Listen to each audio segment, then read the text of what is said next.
अनेक दिनों से चल रहा है। उसमें भगवान नेमिनाथ की स्तुति जो 19 अक्षरी छंद से पूज्य माते ने शुरुआत की, उसको हमने पढ़ा। भारत गौरव गण्य ज्ञानमती माता जी YouTube चैनल पर इन सभी स्तोत्रों को आप देख सकते हैं और सुन सकते हैं, और उनकी क्लास को भी फिर से आप सुन करके और उनके परिचय को जान सकते हैं। नेमिनाथ भगवान की स्तुति में चलते हैं हम। यावन्नो प्रभवेच्च नेमि भगवन् तेऽङ्घ्रि प्रसादोदयः तावद् दुःखमुपैति जीवनिवः तावत् सुखं नाश्नुते यावद् भक्तिरतस्य मे नहि भवेत् दृष्टि प्रसन्ना प्रभो तावद्धि प्रभवेत् सतापजनको दुर्वारिकर्मोदयः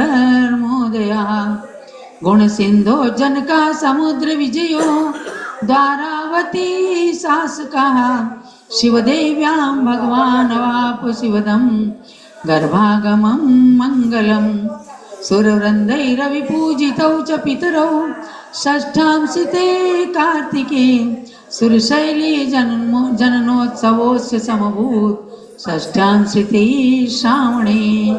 इस प्रकार भगवान नेमिनाथ की स्तुति शार्दूल विक्रीडित छंद, मत्तेवी विक्रीडित छंद लगभग मिलते ही जुलते हैं। एक 19 अक्षरी छंद है, एक 20 अक्षरी छंद है। मत्ते विक्रीडित में एक अक्षर ज्यादा हो गया है, लेकिन पढ़ने का स्टाइल दोनों का लगभग एक सा ही है। इसके माध्यम से कहा है कि भगवान नेमिनाथ आपके चरणों का प्रसाद जब तक हम नहीं प्राप्त कर पाते, तब तक सारे संसारी जीवों की तरह हम भी दुखों को प्राप्त करते रहते हैं। तो हे भगवान, आपकी भक्ति में तत्पर आपकी दृष्टि मेरे ऊपर प्रसन्न हो जावे।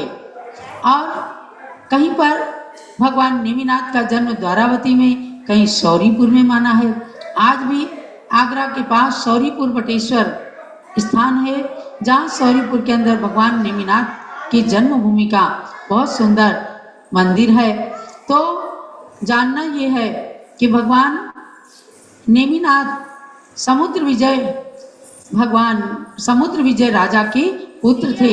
शिवा देवी महारानी भगवान की माता थी, और भगवान ने कार्तिक सुदी छठ के दिन माता के गर्भ में निवास किया उन्होंने। तब गर्भ कल्याणक उत्सव मनाया गया। कल्याणकारी मंगल स्वरूप वह दिन प्रसिद्ध हुआ। उस समय देवों ने आकर माता पिता की पूजा की, और श्रावण सुदी छठ के दिन भगवान ने जन्म लिया। तब देवों ने आकर के भगवान का जन्म कल्याणक महोत्सव और सुमेरु पर्वत की पांडुक शिला पर जन्माभिषेक किया। आज संयोग से अतिशय क्षेत्र नेमिनाथ भगवान के त्रिलोकपुर तीर्थ से ही हमारे यहाँ पर भक्तगण आए हुए हैं। क्यों कल्याण जी, आप कौन से दिन भगवान का उत्सव मनाते हो? कार्तिक सुदी षष्ठी को, जब भगवान गर्भ में आए थे। गर्भ कल्याणक उत्सव पर वहाँ पर भी वार्षिक उत्सव होता है। और भगवान नेमिनाथ की बड़ी अतिशयकारी प्रतिमा है।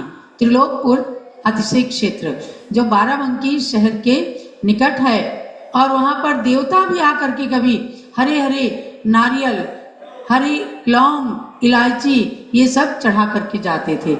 ऐसे पावन तीर्थ पर पूज्य गण्य ज्ञानमती माता जी की दृष्टि पड़े और वहाँ का भी जीर्णोद्धार विकास हो, इस भावना से भक्तगण आते हैं। हमने भी अनेक बार भगवान नेमिनाथ के दर्शन किए हैं अतिशय क्षेत्र त्रिलोकपुर में। वहाँ पर पूज्य माता जी ने पारिजात कल्प वृक्ष की रचना कराई, और उसमें जो भगवान नेमिनाथ के समोसरण में था, उसके अंदर 4 प्रतिमाएं विराजमान करके उस तीर्थ को साकारता प्रदान की है। नवग्रह की 9 प्रतिमाएं भी विराजमान हुई हैं। ऐसे नेमिनाथ भगवान के अतिशय सहित उस अतिशय क्षेत्र त्रिलोकपुर के लिए भी वंदन है। और भगवान नेमिनाथ की भक्ति में हम सब जहाँ शौरीपुर को याद करते हैं, वहीं गिरनार को भी याद करते हैं, क्योंकि शौरीपुर में 2 कल्याणक हुए और गिरनार पर्वत पर भगवान के 3 कल्याणक हो गए।